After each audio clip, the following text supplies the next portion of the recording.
Ndabaramukije mwese shuti banywanyi bacu mubana natwe kandi mukurikira amakuru n'ibiganiro tubandanya gushikiriza kuri numuresha kuri yanyu mukunda cyane imwe Rudende ya Isange TV mbonesha kure bashikiriza amakuru n'ibiganiro biba bigezweho kandi biba byakurowa amatohoza nabakengurukiye rero mwese mudukurikira muri micungararo ikize igihugu cyacu Burundi abadukurikira bari mu bihugu bibanyi nk'u Rwanda Republika Iharanira Intwaro ya Kongo Uganda Tanzania ndetse n'ibindi bihugu byose bigize umugabane wacu wa Afrika n'abaciye kudondora mwese ndabahaye kaze nitwo kibagira kandi badukurikira bari mu makungu ya nimwese ndabahaye kaze mu makuru yacu tugira tubashikirize kuri gisaha na makuru abayiriwe avugwa mu bisata bitandukanye haba muri politiki mu nkino mwiperereza agateka kaze na muntu ndetse n'andi makuru yose abareka aravugwa ijya n'intu hatandukanye ndabahaye kaze rero mu makuru yacu tugira tubashikirize kuri gisaha amakuru araza gushimikira ku ngingo nkuru zitandukanye aho tuza kunyarukira ngaha mu Burundi tukaza kurabira hamwe ibiharuro byavuye mu byegeranyo byakozwe mu matora yo kuri uyu wa gatanu ruheshi 2025 aho rero umugwi ujerwa amatora seni wamaze gushira ibiharuro byavuye mu matora ndetse wanamaze kumenyesha ko umugambwe uri ku butegetsi wa CNDD-FDD wamaze gutsinda amatora ku bice 93% kwijana turaza kurabira hamwe mu byakozwe mu matora mu mitumba itandukanye ngaha mu gihugu cyacu Burundi turaza kurabira hamwe mu byegeranyijwe mu ntara zitandukanye turaza no kubabarira intara yabaye ya mbere mu gushira ibiharuro hanze mu ntara zose zigize igihugu cyacu Burundi ibyo byose turaza kubibashikiriza ku buryo bw'idonido turaza kandi kurabira hamwe kubiriko biravugwa ngaha mu Burundi na cyane umugambwe CNL turaza kurabira hamwe ivyo riko urashikiriza turaza ndetse no kurabira hamwe kubyavuzwe n'umukuru w'igihugu cy'u Burundi Evariste Ndayishimiye nyuma yuko agabishije ndetse akavuga ko umugambwe uri ku butegetsi CNDD-FDD ugomba gutsinda amatora turaza kurabira hamwe ivyavuzwe n'umukuru w'igihugu cy'u Burundi Evariste Ndayishimiye nyuma yuko ibiharuro byashizwe ahabona ndetse akabona ko umugambwe CNDD-FDD wamaze gutsinda amatora ibyo byose turaza kubashikiriza ku buryo bw'idonido reka rero ndabibutse mu Fione Sabone ndetse na partage kugira muze muraba bambere kubona amakuru n'ibiganiro tubandanye gushikiriza kuri no munesha kuri yanyu mukunda cyane imwe Rudende ya Isange TV mbonesha kure imwe Rudende bashikiriza amakuru n'ibiganiro biba bigezweho kandi biba byakorewe amatohoza bahe kaze rero makuru yacu kuri bw'idonido tugira duhere ko yari karavugwa ngaha mu Burundi kuri igenekerezo rya gatanu ruheshi umwaka wa 2025 amatora y'abashinga amateka ndetse n'abajenama b'amakomine yaraye abaye ndetse umuganga uri ku butegetsi wa CNDD-FDD akaba ari wo wiganje mu matora ndetse kuri ubu ngubu ukaba wanamaze gutsinda amatora ibiharuro byamaze gushirwa ahabona n'umugwi ujerwa amatora ngaha mu Burundi seni uhagarariye uyu mugwi Prosper ntaho rwamiye yamaze gushikiriza ibiharuro byavuye mu matora ndetse yanemeje ko umuganga uri ku butegetsi wa CNDD-FDD wamaze gutsinda amatora n'ibice 93 kwijana ibyo kandi biruko mu gihe umukuru w'igihugu cy'u Burundi Evariste Ndayishimiye kuri iri genekerezo rya gatandatu ruheshi 2025 amaze kuganira n'abanyamugambwe uri ku butegetsi CNDD-FDD ndetse ashiye abashikiriza umunezero uriko uramusaga avuga ko umugambwe uri ku butegetsi CNDD-FDD uzobandanya urongora Burundi ko gushika ku gihe kitaramenyekana avuga ko rero umugambwe CNDD-FDD ngo wagwaniye igihugu ndetse ari nawe wamaze kugarukana amahoro abanyagihugu b'u Burundi bafise kuri uyu munsi ndetse yanavuga ko umugambwe uri ku butegetsi uzobandanya ukora ibishoboka byose kugira abanyagihugu babandanye bagira amahoro n'umutekano umukuru w'igihugu cy'u Burundi rero Evariste Ndayishimiye mu makuru amaze gushikiriza avuze ko umugambwe CNDD-FDD wamaze gutsinda amatora n'ibice 93 kwijana aca abayarira abanyagihugu ndetse n'abanywanyi b'umugambwe CNDD-FDD ko ari umutekano ari iteka n'umunezero ntangire byo kuba umugambwe CNDD-FDD wongeye gutsinda amatora ndetse anavuga ko no mu matora yimirije mu mwaka wa 2027 y'umukuru w'igihugu umugambwe uri ku butegetsi CNDD-FDD ngo uzotahukana itsinze nkuko wavyiyemeje Evariste Ndayishimiye rero avuye mu gacerere abarira abanyagihugu ko bakoze neza gutora umugambwe uri ku butegetsi wa CNDD-FDD ndetse ngo bizabe n'akarorero mu matora yimirije mu mwaka wa 2027 aho ndetse anavuga ko umugambwe uri ku butegetsi wa CNDD-FDD uzotsinda 100%. Evariste Ndayishimiye rero ibi ngibi abishikirije nyuma yuko umugambwe wa CNL wahoze uramuzwa Honorable Agathon Rwasa wari watangaje ko ngari wo watsinze amatora, ariko umukuru w'igihugu nawe aciye abeshuza ivyavuzwe n'umugambwe wa CNL kari watsinze amatora, avuze ko umugambwe uri ku butegetsi wa CNDD-FDD ari wo watsinze amatora n'ibice 93%. Mugihe kandi n'ubundi amatora yari iko araba kuri irigenekerezo rya gatanu mu Burundi nyene, akaba ari amatora y'abashinga amateka ndetse n'abajenama b'amakomine. Kuri ubu rero ibiharuro vya mbere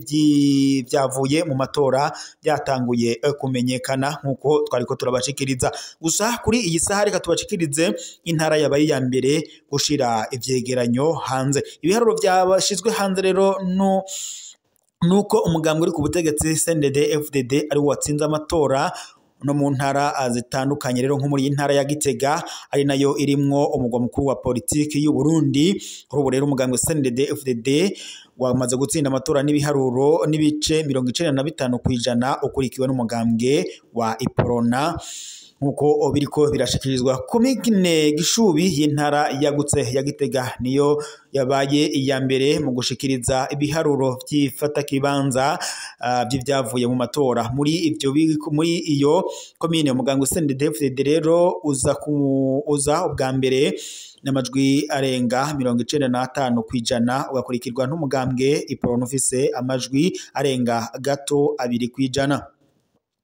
Muri komine Karusi intara yagutse ya Gitega ibiharuro fata kibanza bishobora kumenyekana ku muhingamo wo kuri uyu wa gatanu nkuko bishikirizwa n'urongoye umugwi ujejwe gutunganya amatora muri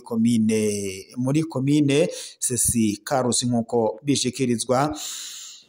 Tubamenyeshe ko amakarata y'itora n'ibindi bikoresho bitandukanye bibandanya bishikanwa ku biro bijejwe gutunganya amatora mu komine nkuko biriko biracikirizwa n'abajejwe amatora ngaha mu gihugu cacu c'u Burundi. Mu yandi makuru kandi reka tunyarukire kubiriko biravugwa mu yandi makuru urabire hamwe kubiriko biravugwa muri Republika iharanira intwaro rusange ya Kongo. Turabire hamwe ibiriko birahavugwa kuri iyi saha na cyane turabire hamwe ibiriko biravugwa ku mpunzi z'abarundi ziri muri ico gihugu. Muri Sud Kivu impunzi z'abarundi zirenga 3000 zishobora kuba zarinjiye mu mugwi wa Wazalendo. Bukavu kwa kane Ruheshi 2025 mu makambi y'impunzi z'abarundi ya Mulongwe ndetse na Rusenda muri territoire ya Fizi mu Sud Kivu mu buseruko bwa Republika Iharanira Intwaro Rusange ya Kongo, abantu barenga 3000 bivuga ko binjiye mu migwi yitwaje ibigwanisho ya Wazalendo, imigwi ishigikiwe n'ubutegetsi bwa Republika Iharanira Intwaro Rusange ya Kongo mu matati ariko arahungabanya umutekano ngaha muri aka karere. Ayo makuru kandi haremezwa n'amasoko atandukanye yavuganye n'imbonesha kuri yanyu ari nayo yacu ya Isange TV. Bivuye ku bukene budasanzwe buguma bwiyongera hamwe ndetse n'ihagarikwa y'ifashanyo n'inzara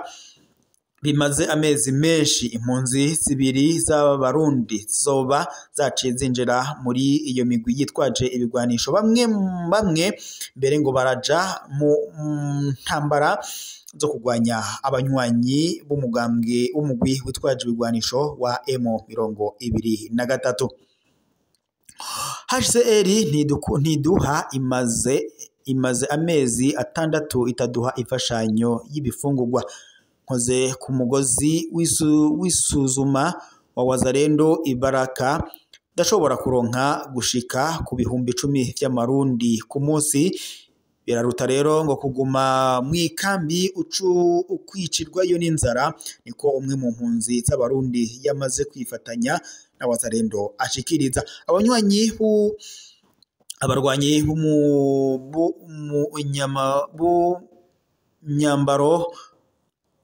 abarwanyi mu mwambaro wa gisirikare mu makambi ubu basigaye bataha bambaye impuzu za gisirikare kandi bitwaje ibigwanisho mu gihe bakiri ku rutonde rw'impunzi, niko byashikirijwe n'umupfasoni w'umurundikazi wubakanye n'umurwanyi nkuko bishikirizwa. Mu gihe hari umutekano muke, abatari bake barasaba ko abanyagihugu bo kwimurwa nkuko babivuga. HCR ntikiboneka, indongozi zirarengewe. Kuba HCR itakibafasha, amakambi ya Rusenda ndetse na Murongwe biranegurwa cane. Kubw'amasoko menshi yacu, amashirahamwe menshi afasha yaravuye muri ivyo bice kubera imvo z'umutekano muke. Bamwe boba bahungiye mu bihugu nk'u Burundi ndetse n'u Rwanda canke Kinshasa, ku mugwa mukuru w'igihugu cacu, w'igihugu kibanyi ca Repubulika Iharanira Intwaro Rusange ya Kongo. Amashirahamwe ari ingaho kandi abona ko impunzi 3000 zishobora kuba zariyandikishije mu migwi y'abagwanyi bariyamiriza ubwoba n'ukuntu abafasha babayeho. Ubugabisha kwafashwe bidasanzwe. Umugwi w'igihugu ujejwe impunzi CNR igisata ca Baraka wibutsa ko kuja mu migwi yitwaje ibigwanisho bibujijwe ku mpunzi, ariko ku rubuga uko kugabisha ntaco kuvuze. Kubw'ibiharuro vya HCR na CNR, Repubulika Iharanira Intwaro Rusange ya Kongo irimwo impunzi zababa 47 z'abarundi zicumbitse ahanini mu makambi ya Rusenda ndetse na Murongwe, ariko kandi mu bibanza byo kurindiramwo vya Sange na Kavuyimvira canke mu bisagara byo mu buseruko bwa Repubulika Iharanira Intwaro Rusange ya Kongo nkuko bishikirizwa. Reka rero tube dusozereye amakuru yacu ngaha, turaza gusubira mu makuru araza kubagezwe ko yari amakuru mwashikirizwaga n'imbonesha kure yanyu mukunda cane imwe Rudende Isange TV, imbonesha kure ibashikiriza amakuru n'ibiganiro biba bigezwe kandi biba byakorewe amatoza mu bisata bitandukanye. Reka rero mbashimire mwese mwari kumwe natwe mu makuru twatubashikiriza kuri iyi saha, turaza gusubira mu makuru araza kubagezwe ko.